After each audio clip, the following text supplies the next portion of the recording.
वो परमेश्वर जब हमें देखता है तो कहता है ये मेरे बेटे और बेटियां हैं। लेकिन जब हम एक दूसरे को देखते हैं तो हम सांप्रदायिक हो जाते हैं। हम रंग और शब्द और शास्त्रों की लड़ाई लड़ते हैं, ये तेरा है, ये मेरा है।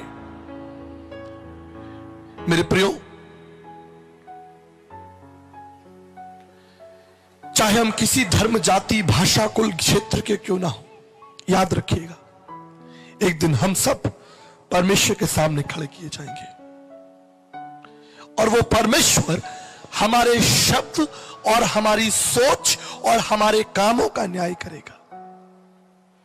वो परमेश्वर हमारी सोच, हमारे शब्द और हमारे कामों का न्याय करेगा। और कोई भी मनुष्य परमेश्वर के सामने धर्मी नहीं रह सकता। बाइबल कहती है हम सब ने अपना मार्ग ले लिया, हम सब भटक गए हैं, हम सब ने अपना अपना मार्ग ले लिया। लेकिन याद रखिए, जो मार्ग परमेश्वर तक पहुंचता है उस मार्ग को स्वयं परमेश्वर ने बनाया है। कुछ लोग कहते हैं सब मार्ग एक है भैया, आप ये वाला पकड़िए, मैं वो वाला पकड़ता हूं, वही मिलेंगे।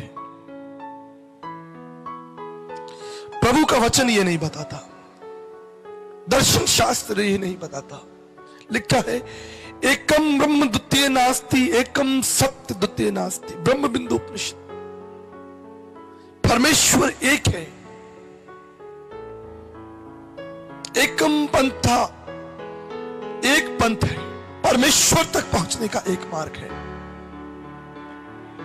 आपके घर में घुसने के लिए कितने दरवाजे हैं? बाइबल कहती है चोर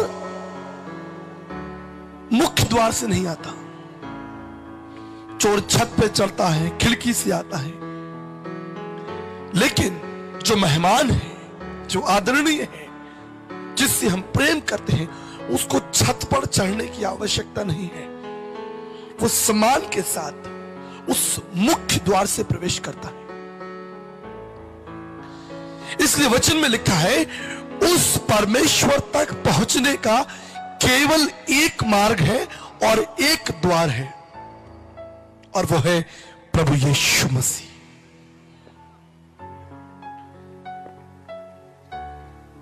लोग कहते हैं सब एक है।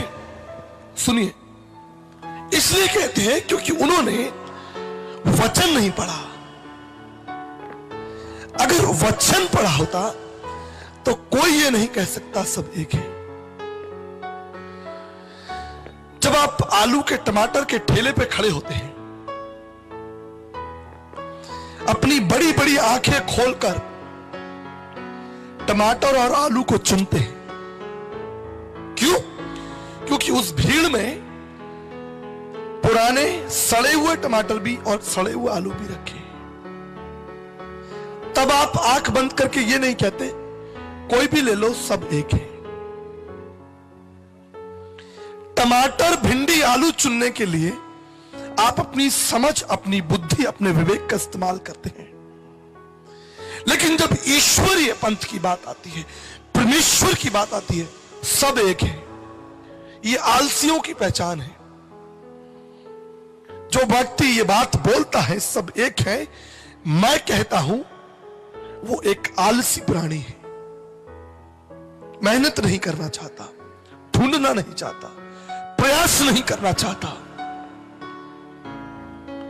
कई बार हम एक छोटा सा खेल देखते हैं जो अखबार में आता है, रास्ता ढूंढो। मालूम है आपको कितने लोगों ने खेला है? हाथ उठाइए। रास्ता ढूंढो अखबार में आता है, मैगजीन में आता है। हम देखते हैं कि उस गेम में, उस खेल में घुसने के लिए, आरंभ करने के लिए, प्रारंभ करने के लिए 3 या 4 मार्ग होते हैं। 3 या 4 मार्ग होते हैं, लेकिन उनमें से केवल एक मार्ग है जो आपको निकास तक लेकर जाता है।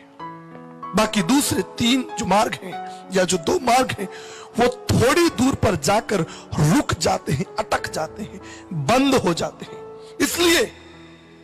इसलिए मैं आपको सचेत करना चाहता हूं कि आरंभ में आपको सब मार्ग एक लगेंगे, लेकिन जिंदगी के अंतिम क्षणों में या जिंदगी के बाद आपको अफसोस होगा।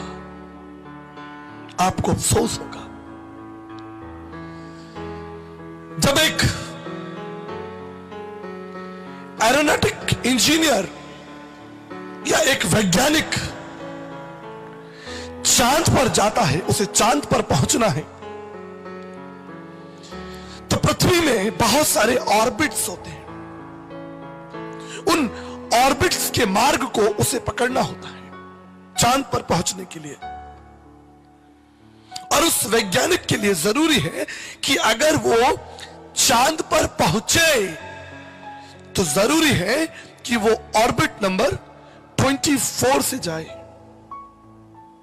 अगर वो ऑर्बिट 23 या 25 या और दूसरे ऑर्बिट पकड़ ले, वो कदापि चांद पर नहीं पहुंच सकता, कदापि नहीं पहुंच सकता। उसके लिए आवश्यक है कि वो ऑर्बिट नंबर 24 से जाए। बिल्कुल इसी तरह ईश्वरीय ज्ञान, ईश्वरीय समझ, ईश्वरीय समर्पण, ईश्वरीय रास्ता सिर्फ एक है। इसलिए यीशु मसीह ने कहा है, मार्ग, सत्य और जीवन मैं ही हूं। यीशु ने यह नहीं कहा मार्ग, सत्य और जीवन मैं भी हूं। रुक जाइए, वह लिखा है मार्ग, सत्य और जीवन मैं ही हूं, बिना मेरे द्वारा कोई उस राज्य में प्रवेश नहीं कर सकता। No one can enter. He is the gate. वो मुख्य द्वार है। किसी ने कहा, अरे यीशु मसीह तो घमंडी है, बोलते हैं मैं द्वार हूं, मैं जीवन का जल हूं, मैं जीवन की रोटी हूं। मैं शब्द तो घमंडियों का शब्द है, घमंडी आदमी बोलता है। रुक जाइए, अगर मैं आपसे कहूं कि मैं एक इंजीनियर हूं और मैंने आगरा यूनिवर्सिटी को 2005 में टॉप किया है, तो क्या मैं घमंडी हूं? मैं इंजीनियर हूं तो मैंने कहा है, मैं हूं तो हूं। इसलिए प्रभु कहते हैं मैं हूं सो। हालेलुया। ये तो अज्ञानी की बात है, अज्ञानी आदमी नहीं समझता। एक कबाड़ी सड़क पर जाए और उसे कांच का टुकड़ा मिल जाए, वो तो सोचेगा कांच है। लेकिन कहावत है कि जौहरी ही केवल हीरे को परख सकता है। समझ, the knowledge, the right understanding is important.